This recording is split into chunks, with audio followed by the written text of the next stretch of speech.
Merzihonda ka umushi. Mwana wanjye ngiye kukwigisha uzambabarira uzafata uzabe ministeri. Ese uvuye nago ubona inzara mfite ubu urabona nafata iki muri ibyo byose wambwiye koko. Inge soma usubiramo sindi. Yes ndiyo kwa muparapara. Okay reka dutangire. Harya gusoma byitango cyo mu cyongereza. Nukuri yidinga. Hano mfite umwandikation ngiye kukwigisha rero. Oh shit.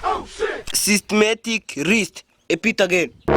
Wasomye cyera urukundo rukiza kangerageze ndebe. Harya warumwe ngo wanditse nguki? Systematic list. Ngo iki? Soma wagipete. Harya saba isoma ngukira. Yibutse. Session no kwaso. Please repeat again.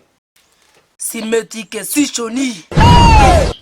Kandi unawukura iryinyo. Okay tujye mu kinyarwanda. Okay uzigihekane rya. Ntajyo nzari kurakinyigisha. Rego wakivuye umenye ko n'umunyarwanda natazi icyongereza. Kwakiye. Okay ngaho gerageza umbwire interuro irimo igihekane rya. Karyamira igisongo. Kibanze mushinge mini. Tega amatwi wumva interuro.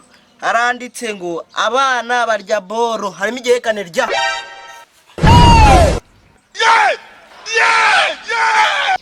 Ciye. Rero ngiki rakibye nono. Kababyeyi twagowe ndabigira nte.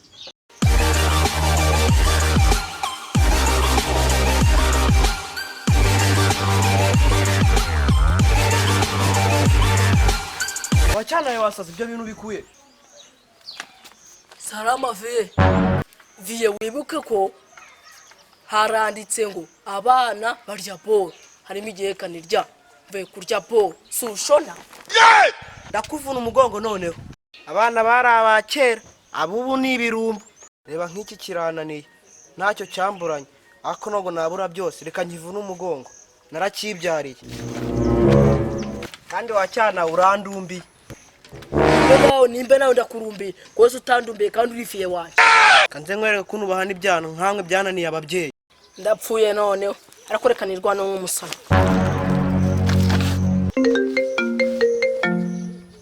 Haro ni saro ngo tuvugana. Tuvugana nk'urahanga ndapfuye mfite boro mu ntoki nabara nk'urahanga kakanya.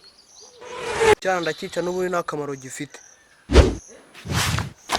Kwa mwana ari umuzimu. Kanje kwa muganga. Nje kubaza muganga impamvu nabyaye abasazi.